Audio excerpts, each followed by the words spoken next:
I was out four-wheeling in the mountains in Seligman, and my girlfriend was ahead of me, and I seen this crazy thing off to my left. And I said, what the heck was that? And she told me that they're all over up there. So people think they're not real, but they really are. I've seen them. About a week later, I get a call from my coordinator who tells me that he has been released from hospice care. They have said that he was fit to go home, and he is still alive to this day. Dang. Knowing that, I know. Holy sh! Oh, okay. Yeah. Where are you on reporting? Holy heck! Oh. Mhm. And I was like, what are you talking about? And she brings up the camera footage, and it's literally just Holy shit. Oh, wow. Ooh, that's giving me chills, man. Oh my gosh. Dude, that trumps my stories. In the beginning, it was a terrifying moment. I even got on the phone and messaged one of my sisters to log on to the cameras and see what was happening. And she saw it as well. Wow. And it was very powerful.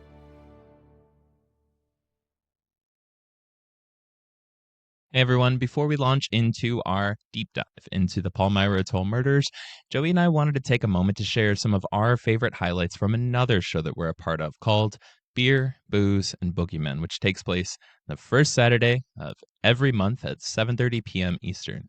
The following is a collection of our favorite calls. Hope you enjoy and hope that you join us over there. Bye. It was so interesting, though, Joey. Right.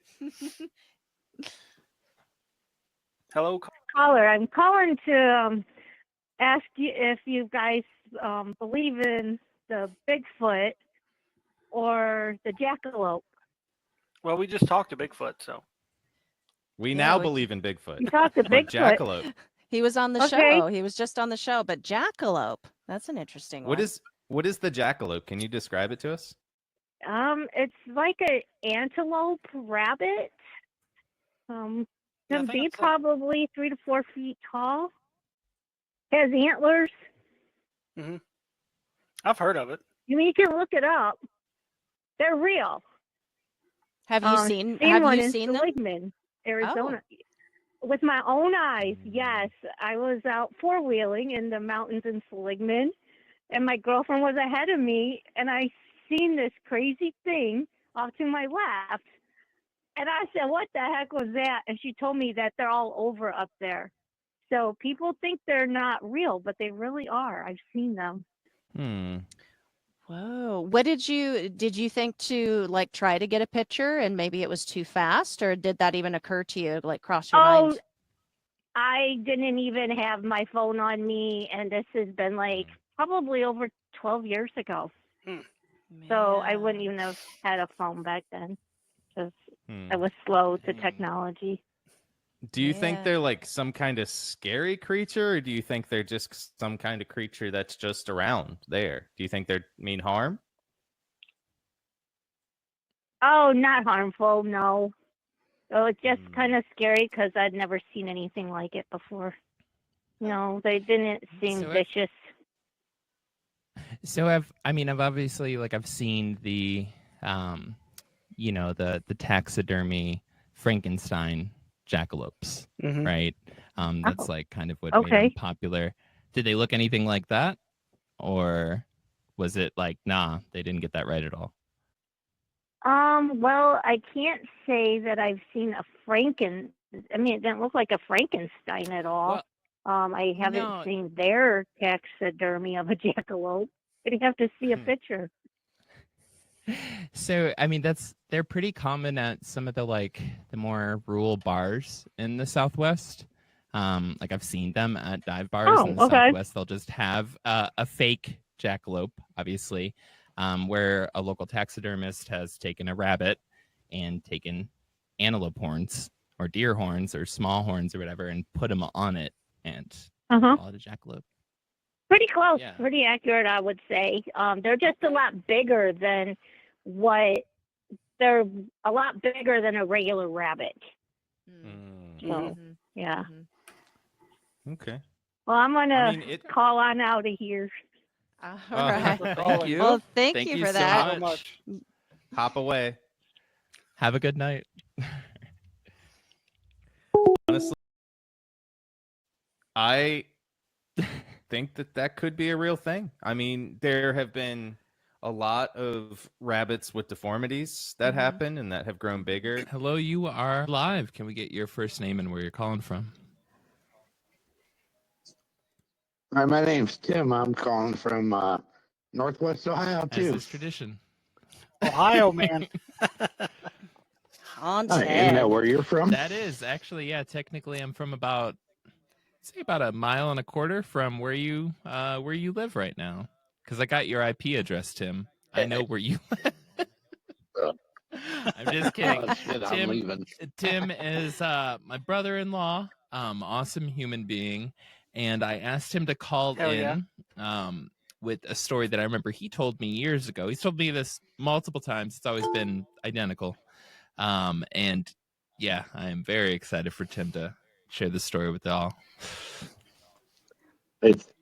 It's not really a ghost story, but it's kind of weird. I leave for work at 2 a.m, and I was sitting at a red light, and the light across from me turned green to go because they have a left turn light, and then my light turned green, and I just sat there, and I don't know why I just sat there, but I did, and a car went across in front of me, probably doing 40, 50 miles an hour, and the guy, when he went across in front of me, it was like slow motion, looked at me, and he had no face.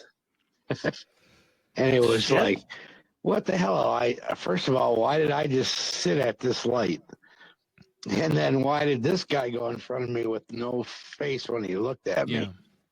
You know, he's like a black hoodie over him with nothing in it. And I just was just sat there, and the light turned red, and I still just sat there for, the next green cycle. Yeah. Just kind of freaked me out. Hey. So my story, I'm going to make it short and sweet because my tractor is running off of GPS, and therefore, if I'm on the phone, I lose my mark. My husband passed away a year and a half ago, and my life changed overnight, literally overnight. And he loves electricity, and I did not hear from him for the first almost year. And then one night, I was watching television in his man cave, and the lights started flashing. And it was the weirdest thing, and it was scary in the beginning. And then I started asking questions. John, is this you? And it would flash once. I said, are you okay? And it would flash again. And I would ask him questions. And this went on for a long time. And when I said, are you okay? It flashed so hard and so fast that it was like a strobe light. Wow. He loves electricity. I walked away. I was, in the beginning, it was a terrifying moment. But within a few moments, I was filled with love. And I even got on the phone and messaged one of my sisters to log on to the cameras and see what was happening. And she saw it as well. Wow. It was very powerful. And the ironic thing about it is that Kristen, who also is my sister, was asking John earlier that day, unbeknownst to me.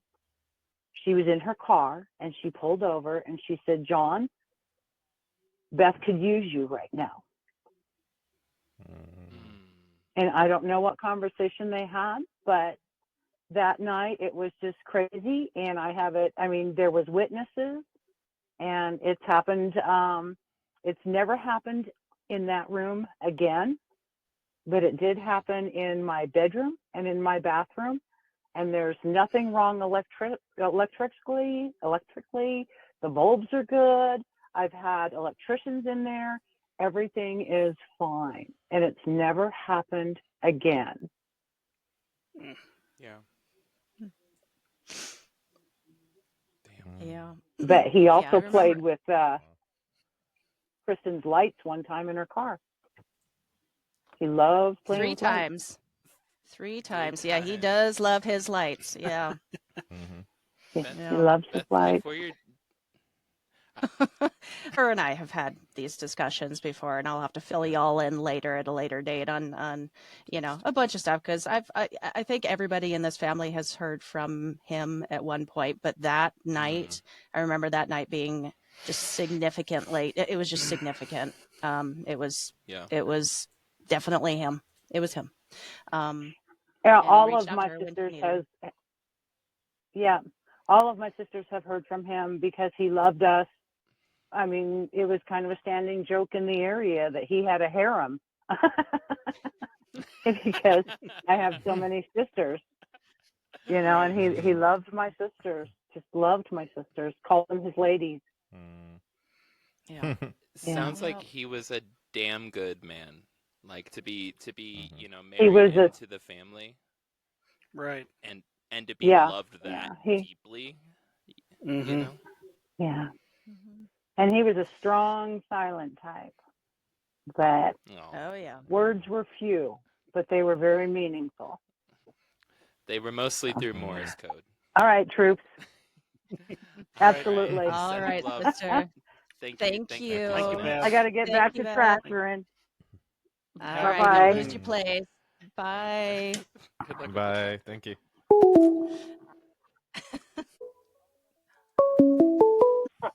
Hello, caller. You are live. Can we get your name and where you're calling in from? Or be anonymous if you want. Let's go by the name Lilith today. Lilith. And I am from a town in Midwest area.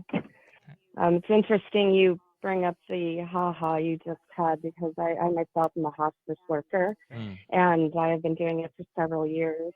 My very first hospice client, I walked in. He was quite a young man who had severe problems with his respiratory, and his body was shutting down. So we were called in, and as I came in, he proceeded to tell me that he needed to get something off of his chest before he died, because he wouldn't be able to die unless he did. And I have a ministry background, so of course, I opened the floor to his request, and he then proceeded to tell me a story about when he was 10 years old, and his uncle had found out that his other uncle had violated some children, and his uncle had put him up to murdering what would be his brother, right? So his uncle, and he did it. And because of the situation of the family, the cops kind of just were like, oh, okay, it was an overdose, it was this, it was that, and they just let it go. So he ended up getting away with it, but he lived with this pain of knowing that he murdered someone in his family and got away with it. And then as he got older, obviously the reality that his uncle had talked him into this situation started to bear even more weight on him, and he started using drugs and things of that situation, which got him to these health issues as they were, right? So we have this conversation, and I leave there, and I'm just kind of in shock. As I said, it's my first day on the job. And I have this heavy thing just laid in my lap. About a week later, I get a call from my coordinator, who tells me that he has been released from hospice care. They have said that he was fit to go home, and he is still alive to this day, knowing that I know that he murdered his uncle. Oh, wow. Holy Oh, okay. Yeah. Does that bring up any questions yes, for it you? does. Yes, it does. We have to First- ask. It's kind of the question to ask. I mean, where Mm. are you on reporting? Did you do anything? Did you report, or are you hanging on to it? Well, as I stated, I'm a minister, and I also hold other titles to where unless he does it, I mean, I can encourage him, but I can't do that myself. Got you. Wow. Totally. Holy heck. Oh. Mhm. Is there? Dang. So especially as a minister, so And go ahead, sorry. no, you're good. There's a little bit of a delay, so apologies. But yeah, is there? What kind of advice gets shared among folks within your fields, right? Like folks specifically that, ministers, or even just within the hospice field as a whole, of like folks that might be encountering things like deathbed confessions, these huge admissions. Is there like is there training involved in this? Like what kind of goes into it? Because I can't imagine this, things like this are rare in the lifespan of a whole career. Right. So that's a really good question. So a basic hospice worker, I wouldn't say there's training on it. There's just kind of an understanding that when people are in hospice, they're on a lot of meds, they're going through a lot of stress, and everything they say might not be fact, right? It might not be what is quote unquote real. So a lot of times I feel when a lot of hospice workers get these deathbed confessions, they're just like, okay, Yeah. Mr. So-and-so, and they just kind of go about their day, because for one thing, it's a very difficult thing to digest, some of the things that's put on our altar in that position anyways. And then you kind of add that, and then you have, that cognitive dissonance of, oh, I should tell someone, and, this person is dying, and, their sins will be forgiven, whatever your beliefs are, right?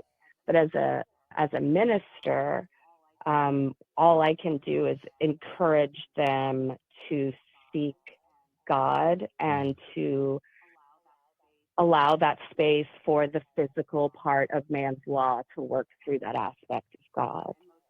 And most ministers are that way. We get a lot of things put at our altar, and the reality of our duty is we are the ones at a place where we're supposed to be able to hold that and to understand that there's a divine plan behind all of it.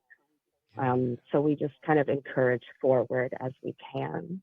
Dang, that is rough. That's a lot to carry, and a lot of respect to you for taking that on. I mean that I'm not someone of faith at all, but I 100% respect the fact that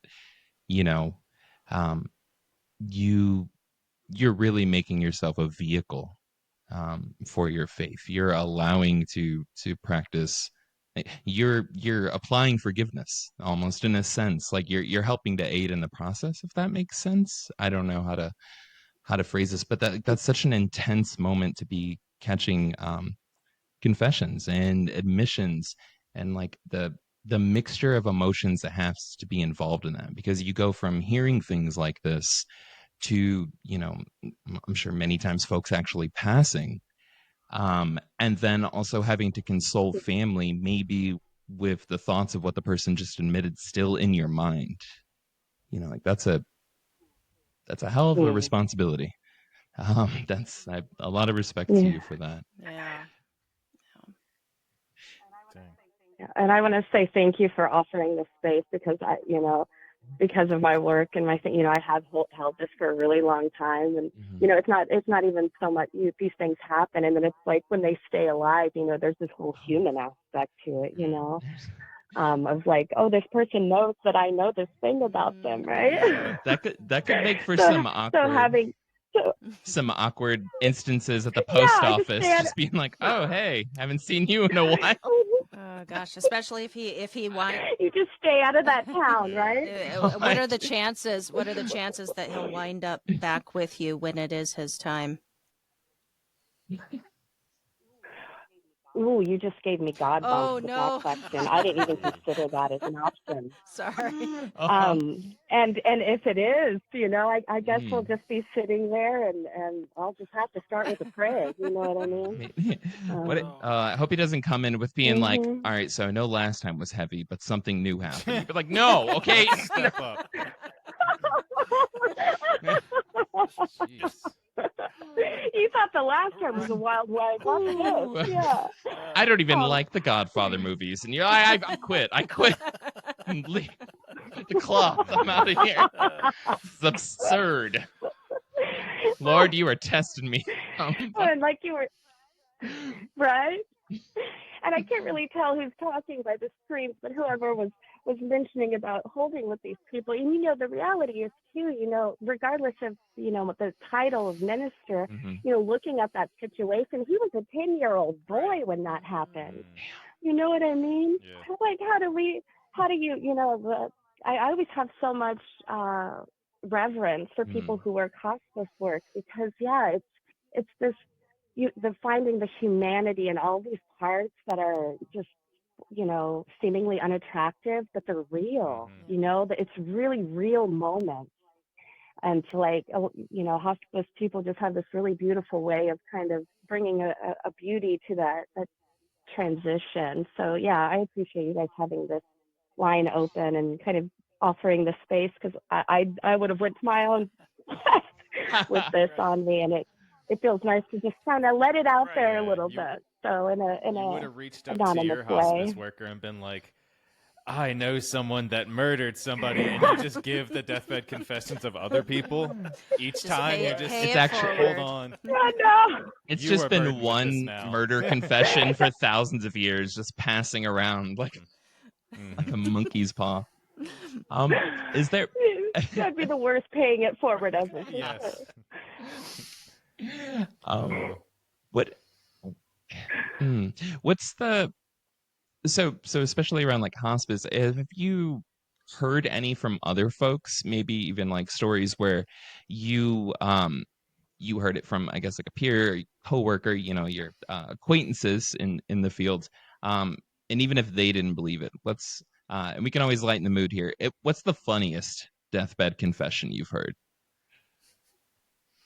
Has there ever been a funny deathbed confession? I don't know. I guess I should start with that.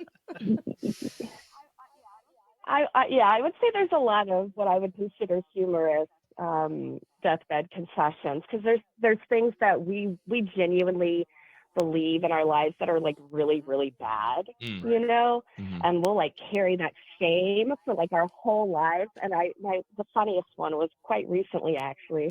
It was like a 94-year-old woman, and she was talking about how when Coca-Cola came into those machines for the first time, and her mom didn't have the money to get one of the Cokes out of the machine, and so she stole one of the Cokes. And she held the guilt of stealing this Coke literally her whole life, to the point that she had to tell me, because she felt it was like what was holding her to earth. And it was beautiful, and it like broke my heart all at the same time, because it was so minutely small, and the fact that she actually felt conflicted about it shows that she's a good person, So, but it was funny and endearing and light, considering everything else. Yeah, well, I'm gonna have to warn her from beyond the grave too. Coca-Cola has some very, very good legal teams, and they might go beyond the grave. Have a Ouija board in court, being like, 1940s, 50s, probably 50s, maybe when they first became in the machines, 60s. Yeah. We're gonna look for that 5 cents. Looking for that 5 cents. 5 plus eternal interest, eternal right? interest, yeah. It's gonna be ice cold wherever you are. You can only do every time you drink something. Man, I could only wish that I was such a good person that the worst thing I ever did was steal a Coke from a vending machine. Right. That's a good person right there. Oh, bless it. Yes. That is. Yes. Fantastic. Yes, I agree. Well, if anybody wants to give the Beer, Booze, and Boogeyman team wants to give your deathbed confession right now, She's on the line. She'll listen. There you go. Yep. There you go. I'm good at listening, and I won't tell anyone other than random people on the internet anonymously. That's I guess. Perfect. Very anonymously. Yeah. And we sincerely appreciate it. We do. That was Thank fantastic. you so much. Yeah. Thank you so much. Yeah. Thank you so much. And if you know anyone you else all. in the field that also needs to get something off their chest, or something they know that they need to get off their chest, and a similar thing, shoot them a text. Share our live stream. We're going to be going for another half here, an hour darling. or so. Yep. This is we're doing it for calls exactly like yours. Fantastic. Thank you so much for calling in, Lilith. That was great. Thank you so much. That was amazing. God bless. Thank you. Good Have a night, good night. Lilith. Bye. Dang. Wow. That was Dude. nuts. That was awesome. That was All right, everybody can hear him. Yeah. Do you want to give us your first name or a nickname and where you're calling in from? My name is Troy. I live in Northwest Ohio.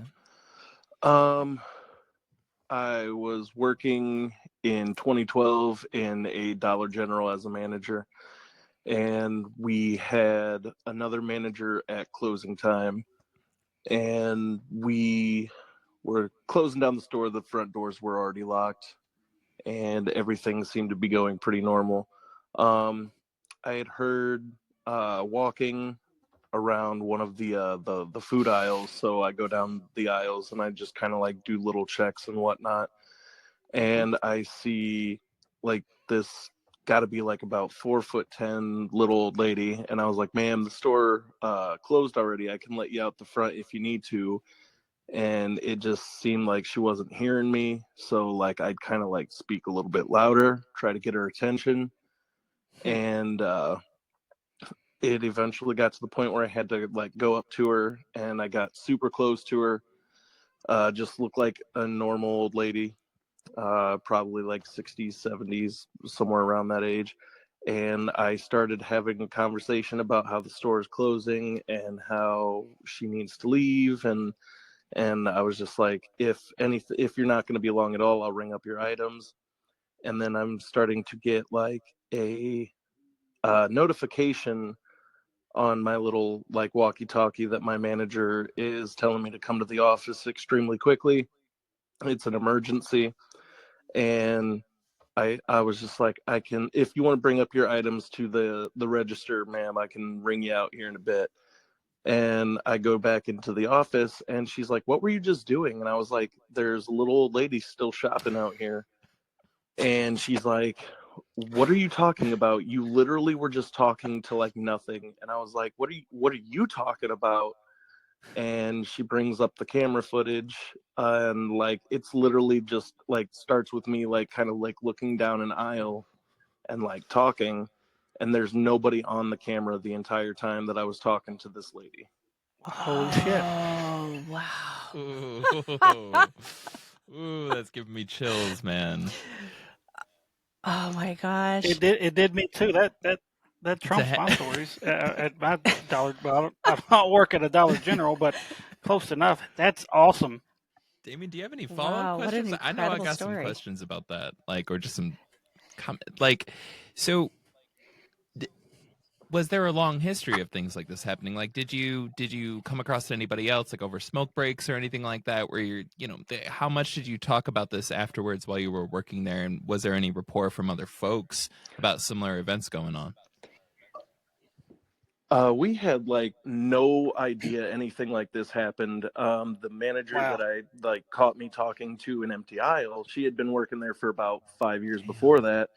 And she's like, I've never seen anything like this or even heard anything like this. So like, that was just crazy. And like, we ended up showing a good majority of the people who work there. And even like the district manager came in to like take a look at it because his nephew worked there as a cashier, and his nephew told him about it. And he was like, no way, I'm coming in right now. It just ended up being like this big spectacle between all the workers that work there. That is nuts, man.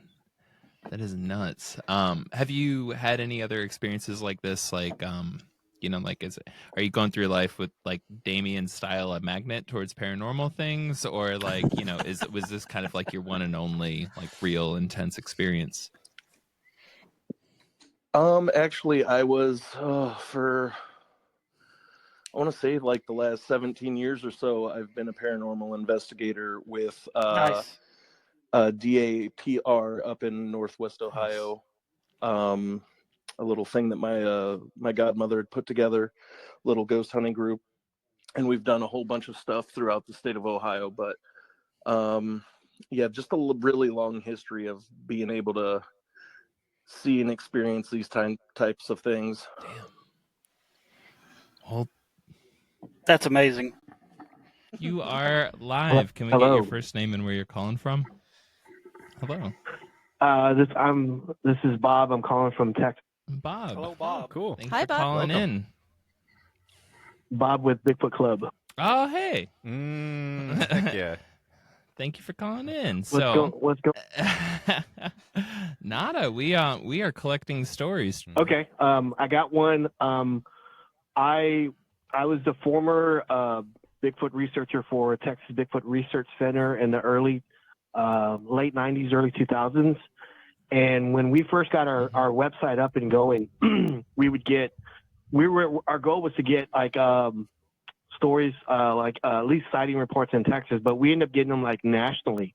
So we got one from Kentucky, and it was this lady, and I hope I can say some of the stuff on here, but I got this one call from this lady, and so I ended up calling her, and so she said, yeah, I have a Bigfoot coming down the mountain. I guess she was right close to Appalachia. And so this Bigfoot would come down the mountain, and she said, because this Bigfoot wants to have sex with me. And I said, okay, how do you know this? This Bigfoot was coming down the mountain and was wanting to have sex with her. And I said, keep going. And then I go, okay. I go, how can you tell? And she says, well, he's coming down the mountain, and his junk is glowing whenever it comes down. And so at the time, I had my mentor Luke Gross with me, and I asked him, I go, is that possible? He says, well, Bob, there are some phosphorescent mushrooms, and maybe this Bigfoot got into it, and and then touched his junk, and then now he's coming down. So she would tell me that it would come down and bang on her trailer, and so she would yell at it, and then it would eventually go away. And so I didn't get a chance to make it out to Kentucky, but I did reach out to a local Kentucky group and see if they could take it. They never got back with me on it, so that's my story. Bob, I need to hop in real quick. Can you find that email you sent to the group in Kentucky? Because I think that would be a fascinating email if this is true. Hey, guys. No, we haven't talked much, but I got a question to ask. Wow. Okay. Hello, you are on. Can we get your first name and where you are calling from? Yep. You there? Yeah. Yep. Whenever you're ready. Yeah. You are live, and if you're not, then we're in a lot of trouble. Oh, hey. Oh, I'm sorry. Oh, good. Yeah, this is Gregory Fedora. Hi, Kristen. Hi, Gregory. I'm just on South Mountain here in Maryland. Okay. So I'm calling from Maryland. Welcome. Nice. And so my story goes back to about 1991, 92. I used to live in Dayton, Ohio, and it was at the U.S. Air Force Museum. And I worked there, and the U.S. Air Force Museum is one of the largest. It's way bigger than the Space and Air Museum at the Smithsonian. And they have one of the planes that dropped the atomic bomb over Hiroshima. Okay. And the story was that at night you would go, and there's these huge lights that are about 20 feet long. They're big, like fluorescent lights. They're huge things. It was super heavy. And at night, supposedly, it would like swing like a pendulum.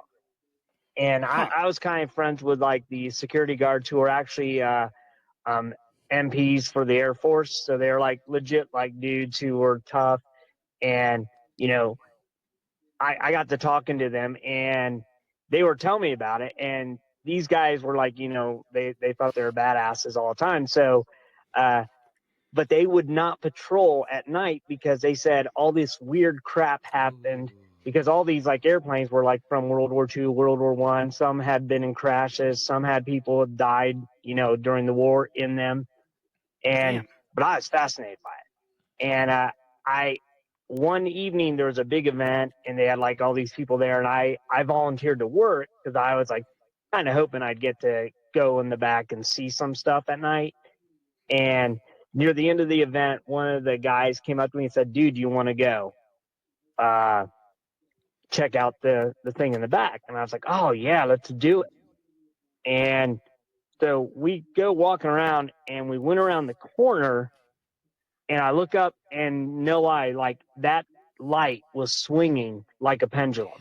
None of the other lights, but the one over the one airplane was just swinging back and forth like and it never slowed down. And we stood there for like 5 minutes and I cannot tell you, I have no idea how or why it was doing it. Made no sense. There's like no, like even if there was an air duct near it, there's no way it could be blowing enough air to get it to do that. And there was no air duct near it. It was on the other side of the hangar.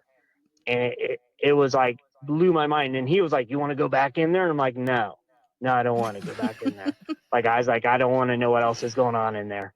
Like, just seeing that was enough for me. Yeah. So you were with the rest of the crew after that of just like, yeah, you know what? Not so much going out at night over there anymore. Yeah. Was this? Yeah.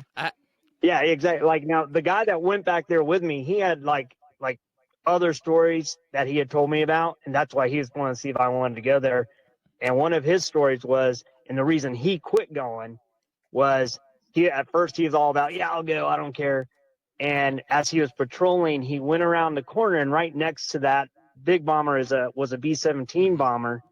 And he was standing there and he heard this like clicking noise, like click, click, click, click, click, click, click, click, like, and he's like, what is that? And he turned and he looked and one of the machine guns from the B-17 was pointed right at him and making the clicking noise. No. And he was like, holy shit. He was like, and he said, he goes, that was the last time I ever went back in there. And I go, dude, yeah. And then he was like, you want to go see if it's doing it? I go, no, I don't want to see that. If anything's going to put you in your place, it's having a full fucking machine gun pointing at you, trying to shoot you. Right. Right. Yeah. While you're just doing your job, you know. Wow. That is insane. Yeah, that was my workplace. That's like, I haven't experienced anything like I've gone up to Gettysburg and I've done other things. I've gone and like done some dowel rod stuff and I've had some weird answers and some weird experiences like that. But like for some reason, that was the freakiest thing to me. Like it just, cause I could not come up with a reason why that light was moving. With the dowel rods, I could make up in my head, like, well, maybe I'm doing it or this, you know, but that light, I to this day, like, I cannot figure out how that did that. It's like, wow. Bizarre. Was this, so, sorry if I missed this part, but like, was this light above the aircraft that was also pointing a machine gun and trying to fire at somebody? No. No. This was above, like, there's two airplanes that dropped the, one was over Nagasaki and one was over Hiroshima. Yeah. The one that I think one is here in Washington, D.C. The other was in Dayton, Ohio. And it's the light that is right above that bomber. And then the B-17 bomber is right next to it. But the light is literally over the wingspan of this plane. And it's like really like, yeah, if you go back there, like the light is like at the same length as the wingspan of this huge, I think it's a B-28. I can't remember. If there's going to be a haunted it's a airplane, big barn. It's going to be one of those two airplanes. Right, Holy right. shit. Yeah. Yeah, the airplane that killed 1 million Yeah. people. You know that. Yeah, like to this day Yeah. continues So, to have effects vaporized on them. people's lives. Like just Yeah. like Yeah, Yeah. holy yeah. shit. Oh. Yeah. You gotta I think. imagine that. You gotta think So, we're yeah, lucky it was here cool. that. It was cool, but kind of weird and and also kind of like because possibly why it's haunted, you kind of feel like, oh man, Yeah. Mm-hmm. of course, yeah, like 1 million people vaporized because of Yeah. it. And It's so, not just Right. some spirit angry that they Wow. stubbed their toe or that like, No. I don't know, diapers weren't on sale or something. There's something mild yeah, going exactly. on with that aircraft, Like, damn. Oh yeah, Well, thank you. Thank you for yeah. calling in, man. Well, thank you. And Yeah, I can't wait to appreciate hear it. the rest of the ghost stories that are Awesome, happening man. tonight, man. Thank you. Hell yeah. Thank you. Cool. Night, Gregory. Oh, that is such an awesome story. Hello, caller. You are live. Can we get your name and where you're calling from? Hi, my name is Melinda Wolfram, and I'm calling from Tennessee. Hi, Melinda. Hello, Thank you for Melinda. calling in. Welcome. Oh, I'm very proud to be here. Yeah. Hey, Damien, how are you? Good. How are you? I'm doing good. Great to hear. So, what do you got for us tonight? Well, I mean, Damien invited me to come on, and I am a psychic medium, a psychic detective, and I've done the seances. I've done a little bit of everything. And he, told me that you guys were doing this. He offered for me to come on. Of course, I was planning on staying on as long as I could, but I was called into work, and so I'm on my break. And I thought I'd give you guys a call real quick just to be able to, to talk about, I could talk about whatever you guys want to talk about. Of course, my expertise is the psychic detective work I do. But, I'm willing to talk about whatever you guys want to talk about. Ooh, this is interesting. Yeah. Okay. We got her for Yeah. 15 minutes. What do you Yeah. guys want to Yes, ask? like Yeah. quick questions. So let's go with it. Well, I'd be curious to learn a little bit about maybe seances. That's something I've always wanted to try, but I've never been never been invited to one. Have you led any? I have led a couple, yes. I was brought through and taught, I wanted to make sure I knew what I was doing because a lot of people, they go in and they play with the Ouija board, they do the seances. And if you really don't know what you're doing, you could get yourself into some situations. But I was trained under Patty Negri, and she is just an amazing teacher. And, but yes, I've held a couple myself.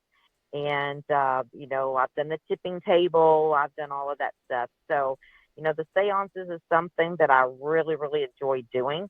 And, there's certain ways, certain techniques that you've got to know to be able, for the protections of everyone involved. Mm-hmm. Okay. But, I mean, they are just, the first time I done one on my own, I was sort of like not for sure because you know how it is when you're doing something new. And but they can be really amazing to bring spirit through. And I was doing one time. The second one I done, we brought a little girl came through, and what was weird, was that I was trying to figure out who she was, and the parents was in the room, and her dad always called her Teddy Bear. And I said, whoever this little girl's here for, I said, she's saying that her dad called her Teddy Bear. Oh my gosh, you ought to see their expression. And so, we went through and we done talking about it, and we conversed with her, and she was only 7 when she passed. And she was just wanting her parents to know that she was okay. And the father felt like that he could have done more to save her. It was a drowning. And, but she was very adamant. She wanted her parents to know that no one was at fault, that it was her time. Even though it was hard, it was her time. Okay. Can I ask how did she come through? Are you a physical medium? Are you channeling in these sessions? I am a physical medium. I can see spirit. So basically, what I see with spirit is they're like, I can see through them. I will see their features. I can tell what color hair they have, but I can see through them. Wow. I'm gonna have, somebody else take it, or I'm gonna talk her ear off. Yeah. How long have you been doing this? And also, real quick, if anybody has any questions in the chat, please just start throwing them in there. If you can put them in all caps, it'll help us see it. But yeah, how long have you been doing this? Because you do detective work and stuff like that. I imagine you didn't just pick up a psychic medium work for dummies book on Monday and started on the weekend. Like, has this been like a lifelong thing? No. Yes, I started seeing spirit. The earliest I remember is 7 years old, and I have done it all my life, and I'm 56 now. So I've done it for a long time.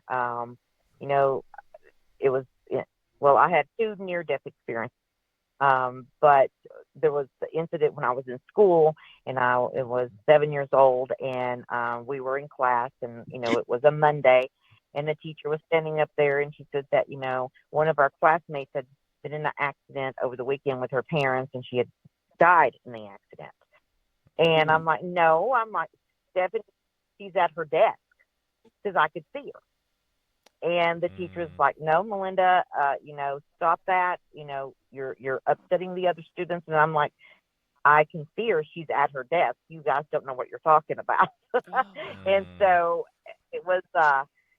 So I've done it all my life, and that I've turned it into the, mainly, I do connections for people now, but I do a lot of psychic detective work working with law enforcement and families. Okay. That's great that you do that. So you're almost 50 years in at this point. So. Yes, I've done it for a long time. You've had like some really good experience with families and things like that, like connecting them. Has there ever been like really bad experiences that you've had? There's something that you've been just like, I'm not going to do that again. Well, I have been to there was a family, and there was some things going on in the home. And so a paranormal team called me in to see what I got. And it ended up I've been through one exorcism, and I do not ever want to do one of those again, ever. Yeah. They're very few and far in between. A lot of people think, everything that's dark is demonic, and that's not true. But that's one of the worst things that I've been through, is to watch an actual exorcism. And that's something I did not care for at all. Yeah, that's a no-go now. That's you had that experience, and you're just like, I'm good. Not at all.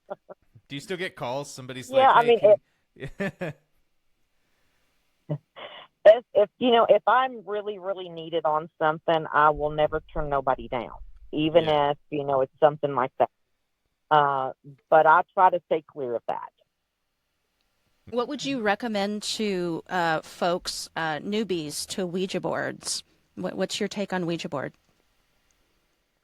Well, I have my own special one that I had made, and if you don't know what you're doing, don't do it. But also, don't look at the Ouija board as something you shouldn't do, because to me, a Ouija board is no different than using tarot cards or oracle cards or, whatever it is you're using. But if you do not know what you're doing, if you don't know how to open and close and the prayers and everything that you need to do, then you shouldn't be dabbling in it. Yeah, that's what I would advise. Do not dabble. Make sure you know what you're doing. Yeah. Damien was just telling us, like, his only experiences with the Ouija board, he didn't know how to close it out. He's in and out here on the screen. He didn't know how to close it in and out. What's the likelihood that something has stayed with him? If you don't do the proper procedures, and I mean, there's a lot of steps that I do, and I use holy water in my opening and closing. I use the elements because I am Native American, and so I'm very big about using the elements. And but if I'll put it to you this way, more times than not, I have been asked to come and help on someone that actually worked on the Ouija board, and they did not know what they were doing, and they did bring something in, and they thought it was something good, and it wasn't. And it wasn't demonic or nothing. It was just something of a darker entity. And so it's I'm going to say it's a 50-50 chance that you could bring in something if you're not opening and closing in the right way. You hear that, Damien? And Damien, I can teach you how to do it. Yeah, he might need some help. I think he's got some. I can teach you how to do it. He's definitely got some darker entities messing with his internet. Did I beat you to it, Gil? Did I beat you to it? No, that was great. That was awesome.